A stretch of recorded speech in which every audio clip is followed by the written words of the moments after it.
The Stonehenge mystery no one can fully explain. On a windswept plain in southern England, there stands a ring of stones that has survived 5,000 years of rain, war, and human curiosity, and archaeologists still cannot agree on why it was built. Not a myth, not a hidden AI report, just a monument so precise, so strange, and so stubborn that it has outlasted every explanation we've thrown at it. Today we're going to look at what we actually know about Stonehenge and what remains genuinely unsolved. Stonehenge sits on Salisbury Plain in Wiltshire, England, and construction happened in stages over more than 1,000 years, starting around 3000 BCE. That alone should stop us for a second. This wasn't one group of builders finishing a project in a season. Generations of people who never met each other, who had no writing system to leave instructions, kept returning to this same patch of grass and kept adding to the same design. Whatever idea started this, it didn't die with the people who had it. It got passed down, physically, in stone, for over 1,000 years. The first phase was surprisingly simple, a circular ditch and bank with a ring of pits known as the Aubrey Holes, named after the 17th century antiquarian who first noticed them. Nobody agrees on exactly what those pits held originally: timber posts, small stones, or nothing structural at all, possibly serving a ceremonial purpose. We can only guess at. Excavations have found cremated human remains associated with this earliest phase too, suggesting the site was already being used for the dead long before a single sarsen stone was raised.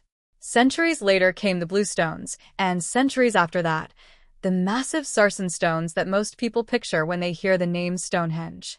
Here's where the real mystery starts, and it doesn't need any exaggeration, because the truth is already strange enough.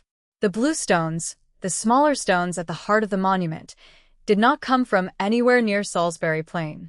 Geologists have traced their origin to the Preseli Hills in West Wales, roughly 140 miles away. That is not a rounding error. That is a deliberate, sustained effort by Neolithic people, using only wood, rope, and muscle to move multi-ton stones across a distance that would challenge a modern logistics team. For decades, the dominant theory was that these stones were transported by human effort alone, dragged on sledges rolled on logs, or floated on rafts along rivers and coastline. In recent years, some researchers have proposed an alternative, that glaciers may have carried at least some of these stones partway during the last ice age, meaning humans wouldn't have had to move the full 140 miles by hand. This is still debated. Neither side has definitively won. And that's honestly more interesting than a tidy answer, because it means we still don't fully know how one of the most famous monuments on Earth got its most famous stones to that spot. Archaeologists working in Wales have actually identified what they believe are the specific quarries the bluestones came from, including outcrops called Craig Roswy and Carn Godog. Excavations there found signs of Neolithic quarrying activity, stone wedges, hammerstones, and platforms that look like loading points for dragging large stones away. This is one of the rare cases in archaeology where we can point to the actual source rock face a monument's material came from, thousands of years later, and that level of traceability is itself remarkable. What we can say with more confidence is why they might have chosen this particular rock, at least in part. Geologists have noted that certain bluestone types, when struck, produce a distinct ringing tone, a property sometimes called ringing rocks, found at outcrops in Wales, including areas linked to the bluestone source. This has led some archaeologists to propose that sound may have played a role in why these specific stones were valued, alongside their color and perceived significance. It's a real, published hypothesis, not proof, but a genuinely intriguing possibility grounded in geology, not speculation dressed up as fact. Then there's the astronomy, which is the part of Stonehenge that is the least disputed and still the most awe-inspiring. The monument's main axis aligns with the sunrise on the summer solstice and the sunset on the winter solstice. Stand at the center on the right morning in June, and the sun rises directly over the heel stone, framed by the ring. This isn't guesswork or pattern matching after the fact. It's a consistent, repeatable, measurable alignment that Neolithic builders had to have planned before a single sarsen was raised, because once a 25-ton stone is standing upright, you don't get to nudge it. Interestingly, some researchers argue the winter solstice sunset may actually have been the more important alignment to the builders, not the summer sunrise most tourists gather for today. Evidence from Dangton Walls, a huge settlement site linked to Stonehenge's builders, shows large-scale feasting that appears timed to midwinter, based on the age of pig bones found there. That would mean the depths of winter, not the height of summer, may have been the moment this entire landscape was built around, a detail modern visitors often don't realize. That raises a real and still unresolved question. How did a society with no written mathematics, no metal tools, and no wheeled transport achieve this level of planning and precision? The honest archaeological answer is that we don't fully know. We know they had sophisticated woodworking. Some of the sarsen stones use mortise and tenon joints, the same joinery technique later used in carpentry, carved into solid rock with nothing but stone tools, wooden mauls, and immense patience. Experimental archaeology has shown that teams of people using antler picks, stone hammers, and timber levers could plausibly have shaped and raised stones of this size, but replicating the exact organization and precision at full scale has never actually been attempted. We know they organized labor on a scale that implies some form of centralized authority or shared belief system strong enough to coordinate hundreds of people over generations. But the how, in terms of exact surveying methods, remains genuinely open. Now let's talk about who built it, because this is where the science has actually moved forward dramatically in just the last decade, and where real discoveries have replaced old assumptions. For a long time, popular imagination pictured Stonehenge's builders as an isolated, static population. Ancient DNA research published in recent years has told a much more dynamic story. Genetic studies show that the population of Britain was significantly replaced not long after Stonehenge's main stone phases by people associated with the bell beaker culture arriving from continental Europe. This means the people who finished parts of Stonehenge and the people we associate with its later use may not have been the direct descendants of the earliest builders at all. Waves of migration reshaped who was living on this island within a relatively short window of time. This replacement is one of the more startling findings in recent British archaeology. Within a few centuries of Stonehenge's main construction phases, the genetic makeup of Britain's population shifted dramatically, with the majority of ancestry traced back to migrants originally from the Pontic steppe region, who arrived via continental Europe. It doesn't mean the monument was abandoned, people kept using and modifying the site, but it does mean the story of Stonehenge isn't a single unbroken thread.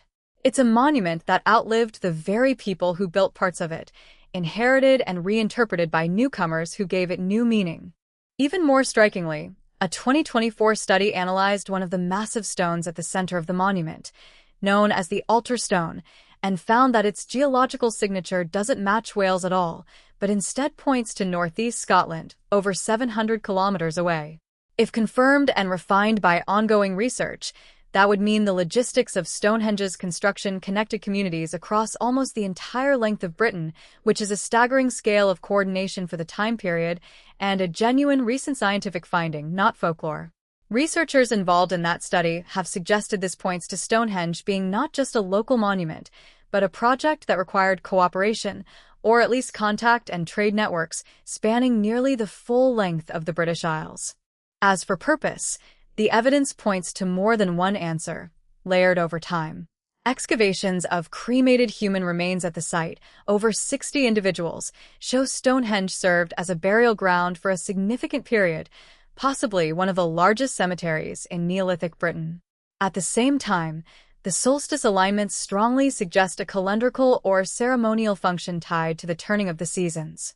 Nearby sites like Dangton Walls, believed to be a massive settlement linked to the builders, show evidence of huge feasting events, possibly timed to the winter solstice, suggesting Stonehenge was part of a wider ritual landscape where the living gathered, feasted, and perhaps traveled in procession toward the stones. Some archaeologists have proposed a broader interpretation, sometimes called the domain of the dead versus the domain of the living. In this view, Dangton Walls, built largely from timber, represented the world of the living, while Stonehenge, built from enduring stone, represented the permanent world of the ancestors. The processional route linking the River Avon to both sites may have symbolically carried people, and possibly the cremated dead, from one world to the other. It's an elegant theory, and it fits much of the evidence, but like most explanations of Stonehenge, it remains an interpretation rather than a settled fact. So is Stonehenge a temple, a cemetery, a calendar, or a monument to unify communities across Britain? The most honest answer archaeologists give today is probably all of it, at different points across its long construction history, layered by generations who kept returning to the same sacred ground and adding their own meaning to what was already there. What makes Stonehenge genuinely remarkable isn't a hidden conspiracy or a lost supercivilization. It's that ordinary Neolithic communities, without writing, without metal, without wheels, achieved something this precise, this enduring, and this collaborative. They moved stones across entire regions of Britain. They carved joints into solid rock that still hold today. They aligned a monument to the sky with an accuracy that still checks out under modern astronomical measurement. And they kept doing it generation after generation for over 1,000 years. We don't need to invent a lost civilization to find that astonishing. The real history is already humbling. It tells us that human ingenuity, cooperation, and long-term planning existed at a scale we're only beginning to fully appreciate. 5,000 years before satellites, before writing systems in Britain, before anything we'd recognize as modern science. It's also worth remembering that Stonehenge didn't exist in isolation. It sits within a much larger prehistoric landscape, including hundreds of burial mounds, the nearby Woodhenge Timber Circle, and the Avenue, a processional path connecting the monument to the River Avon. Modern surveys using ground-penetrating radar and geophysical mapping have revealed further buried features across the wider landscape that were never visible on the surface, reminding us that what tourists see today is only a fraction of a far larger ceremonial complex built and used across many centuries. There are still open questions. We don't know the exact methods used to transport and raise every stone. We don't know the full details of the rituals performed there. We don't know precisely how oral knowledge and planning were passed down across 1,000 years without writing. These are real gaps, not because something is being hidden from us, but because Stonehenge is 5,000 years old, and archaeology reconstructs the past from fragments, not certainties.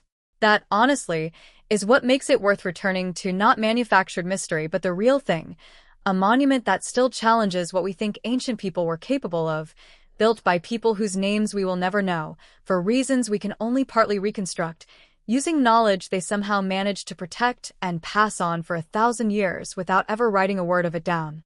Today, Stonehenge is a UNESCO World Heritage Site, visited by well over 1 million people a year, and it remains under active archaeological study. New excavation techniques, better dating methods, and ongoing DNA research continue to revise what we thought we knew, sometimes overturning assumptions that had stood for decades. That's a healthy sign for any field of science, the willingness to update the story when better evidence arrives, rather than defending an old explanation simply because it's familiar. So here's the question worth sitting with. What does it say about human beings that people with no metal, no wheels, and no writing could organize a project spanning generations and hundreds of miles and get it right? Let me know what you think the real driving force behind Stonehenge was: ritual, astronomy, community, or something we haven't fully figured out yet. And if you want the next video to dig into Dangton walls, the Beaker migration, or the altar stone's Scottish origins in more depth, tell me in the comments.